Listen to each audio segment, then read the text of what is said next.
until I was finally admitted into the maternity ward. The nurses quickly helped me into a wheelchair and guided me to a private room. The contractions had begun, sharp, rhythmic waves of pain that left me breathless. Yet, amid the chaos, all I could think about was David. He'd left me, alone. Even as tears slipped down my cheeks, I told myself not to cry for him. Save your strength, I thought. You're not alone anymore. You have your baby now. Hours passed in a blur of pain and voices, nurses, doctors, monitors beeping. I could barely keep track of time. All I knew was that the world around me had shrunk to one purpose, bringing my child safely into it. When I finally heard the faint cry, that first, trembling sound, something inside me broke open. A warmth spread through me that no cruelty could touch. My baby boy, my precious child. The doctor smiled and said softly, "Congratulations, Lisa, you have a healthy baby boy." The nurse placed him in my arms, and I looked down at his tiny face, pink and perfect, his little fists waving in the air. Tears streamed freely now, not of pain or sadness, but of relief and love so powerful it almost hurt. "Hi there," I whispered, my voice trembling. "It's just you and me now." Sarah arrived a short while later, carrying flowers and snacks. She smiled warmly, though her eyes looked heavy with concern. "How are you feeling?" "Tired," I admitted weakly, "but happy. He's beautiful." Sarah looked at the baby and smiled. "He's perfect. What about David? Did he come?" I paused, staring at the sleeping newborn. "No, he doesn't even know yet." Sarah frowned. "Lisa, I'm so sorry." "It's okay," I said quietly. "I don't think I want him here." For a while, we sat in silence. The sound of my baby breathing was enough to fill the room. Later that night, when the hospital quieted and visitors had gone, I checked my phone. There were no messages, no calls, nothing. Instead, there were cheerful photos on social media, David and his parents smiling at a restaurant, holding wine glasses. "Family trip begins," the caption read. My chest tightened, but I didn't cry this time. I only looked at my sleeping son and whispered, "We'll be okay, I promise." The next morning, a nurse entered with a concerned look. "Lisa, your husband is here." I froze. Moments later, David walked in, reeking of alcohol, his shirt wrinkled and his eyes bloodshot. "So, you really gave birth," he muttered, sounding more inconvenienced than surprised. "You could have called me, you know." "I did call you," I said softly. "You didn't answer." He shrugged, glancing at the baby. "Whatever, let's just get this over with. Did you decide on a name?" I stared at him, stunned. "This over with? He's your son, David." He scoffed. "Don't start. I've already had an earful from my mom. She says you embarrassed the family by calling an ambulance in public. Everyone saw." The nurse, still in the room, looked at me in disbelief. "Sir, your wife was in labor. She did what she had to." David turned sharply. "Mind your own business." "David, stop it," I said firmly. "You left me there, remember? You told me to go to the hospital alone." "So what if I did? You always exaggerate things." His words pierced deeper than any contraction ever could. "Please leave," I said finally, my voice trembling but steady. "I don't want you here." David blinked in surprise. "Excuse me?" "You heard me. Leave. You've done enough." He stared at me for a long time, as if trying to decide whether I was serious. Then, with a dismissive snort, he said, "Fine, don't come crying to me when it gets hard." He turned and walked out. That was the last time I saw him for several weeks. The hospital staff, kind, gentle people, helped me with everything I needed. Sarah visited every day, bringing me home-cooked meals, helping me fill out paperwork, and even assisting me with arranging a short-term apartment near the hospital. When I was finally discharged, I stepped outside with my son in my arms. The sun felt warm on my skin, and the city noises sounded softer than before. "This is it," I whispered to him, "our new beginning." Over the following days, I found peace in small moments, his sleepy smiles, the way he curled his tiny hand around my finger, the way his soft breathing filled the quiet nights.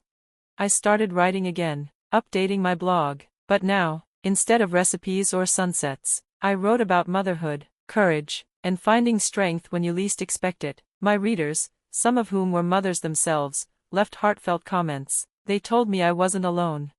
Then one afternoon, while rocking my baby to sleep, I received a message from an unknown number. Lisa, this is David's mother. He's been drinking non-stop since you left. We're worried. Please come home. I looked at the message for a long time. Then I typed a single response. I am home. As I hit send, I felt a quiet strength rise inside me, something I'd never felt before. For years, I'd lived in David's shadow, bending to his moods, chasing his approval, but now, looking down at the tiny heartbeat that depended on me, I finally understood, love wasn't about obedience, it was about protection, about choosing peace over pain. And for the first time in a long while, I knew I had chosen right.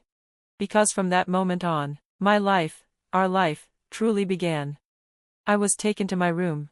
The bright white corridors seemed endless, the scent of antiseptic sharp in the air. Nurses guided my bed down the hallway, the wheels squeaking faintly against the polished floor. My hands clutched the blanket tightly as another wave of pain hit. But the pain didn't matter, not anymore. While being transferred, I made a silent vow, I will make him pay for this. Even as the contractions grew stronger, Sarah refused to leave my side. Her palms stayed against mine, firm and steady, anchoring me when everything else felt like it was falling apart. Between contractions, she made a few quick calls. I heard her say my parents' names, her voice calm but urgent. They need to be here, she said softly, now. Not long after, my parents arrived. My mother rushed to my side, eyes wet with worry, while my father looked pale, trying to hide his trembling hands in his coat pockets. Sarah leaned closer to them and whispered, "There's something I want to discuss." Her tone was serious. The three quietly left the room, their voices fading down the hall. I barely had time to breathe before another contraction hit. My body tensed, sweat beading on my forehead. In the midst of it all, I heard a faint vibration, my smartphone on the table nearby. "Who is it?" I asked through gritted teeth. My mother returned, glanced at the screen, and frowned. "It's David."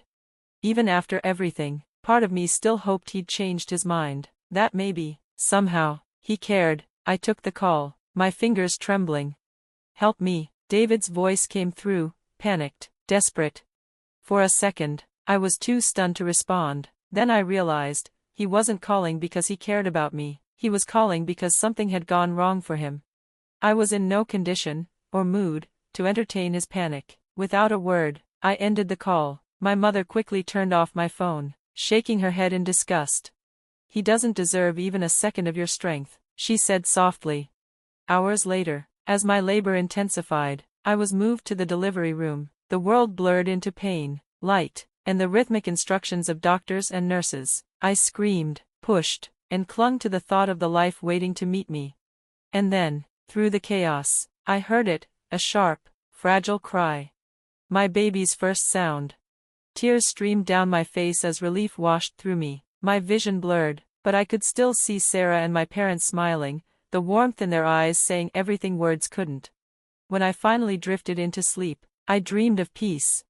When I awoke hours later, the light outside was golden, soft through the hospital curtains. My mother sat beside my bed, stroking my hair, while my father sat quietly by the window, eyes red from crying. "Are you okay, sweetheart?" my mother asked gently. I nodded weakly, just tired. My father turned, his voice shaking. "You were so strong. We're so proud of you."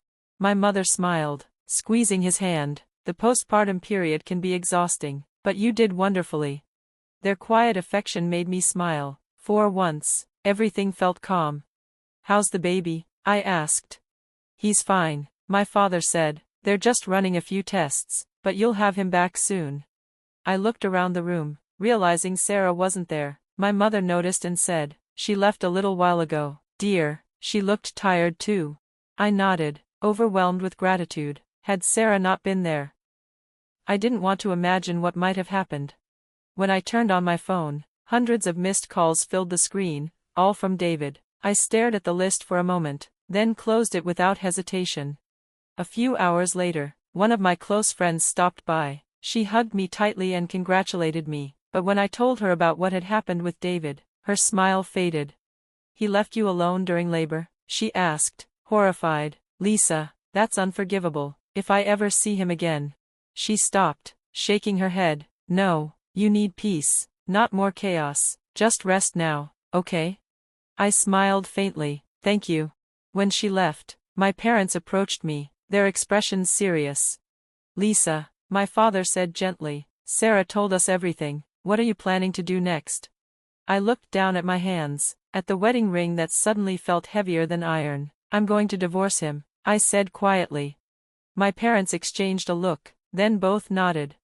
You'll have our full support, my mother said, always. That night, I slept peacefully for the first time in months. The next morning, Sarah visited, holding a basket of fresh fruit. Sarah, I exclaimed, smiling, you came. She laughed softly. Of course, I had to make sure you're really resting. Don't overdo it, postpartum fatigue is no joke. I took her hand. I don't even know how to thank you, if you hadn't been there. Lisa, she interrupted, smiling, you and your baby are safe, that's all that matters. Her kindness broke me, tears welled in my eyes. Still, I owe you more than I can ever repay. She hesitated for a moment, then her expression shifted, firm, almost sharp. You know, I told my husband everything. I blinked. Your husband? Yes, she said calmly, he's the CEO of your husband's company. I froze. Sarah sighed. I wasn't planning to get involved, but after seeing what he did, even my husband was furious. He said no man who abandons his wife in labor deserves to represent his company. Realization dawned on me, so that's why David kept calling. Sarah, I'm so sorry for dragging you into this, I murmured. She smiled faintly. Don't be, I'm just doing what's right. Her quiet strength amazed me. I realized then that fate had sent me not just a friend, but a protector. Days passed, I recovered, the baby grew stronger. But David's messages didn't stop.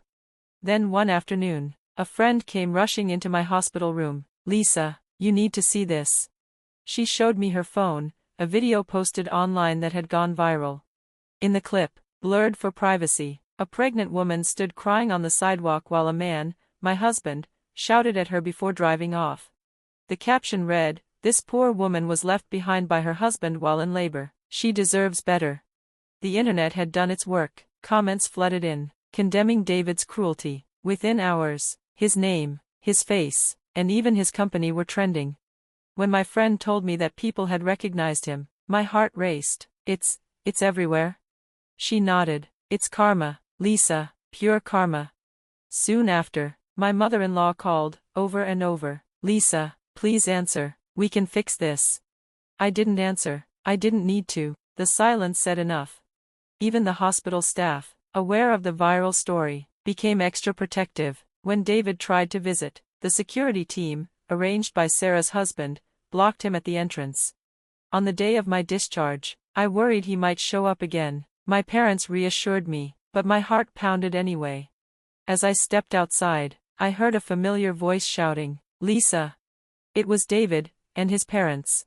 Before I could react, several men in black suits stepped between us. One opened the car door for me and said, "Don't worry, ma'am, we're here on the president's orders to ensure your safety." My mother smiled knowingly. "Didn't I tell you? You're safe now." As the car pulled away, I saw David's face, pale, helpless, swallowed by the crowd.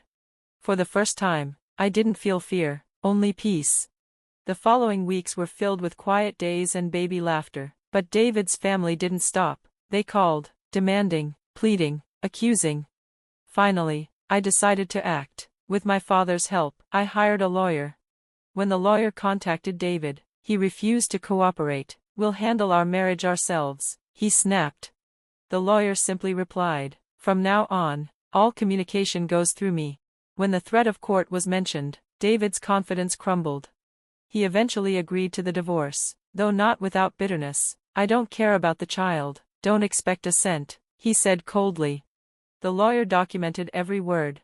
And then came the final phone call. "Lisa," he said, his voice trembling, "I'm sorry, I was drunk, I didn't mean it, come home, we can fix this." I stayed silent for a moment before replying evenly, "Just so you know, this conversation is being recorded. Goodbye, David." He panicked. "Wait, don't hang up, Lisa, please." I ended the call. That was the last time I heard his voice. In the end, justice came quietly. Sarah's husband terminated David's employment. citing behavior inconsistent with company values. His family faced public disgrace, unable to show their faces in their own neighborhood. Meanwhile, I healed, not just physically, but emotionally. Months later, when my parents, my baby, and I visited Sarah to thank her, she and her husband welcomed us like family. Our friendship blossomed, our families grew close, and little by little, life found color again. And a few years later, when Sarah's son, kind, gentle, and patient, took my hand under the same cherry blossom tree where I once walked alone, I realized something profound. Every ending carries the seed of a beginning. And sometimes, even the deepest heartbreak can bloom into an unexpected love.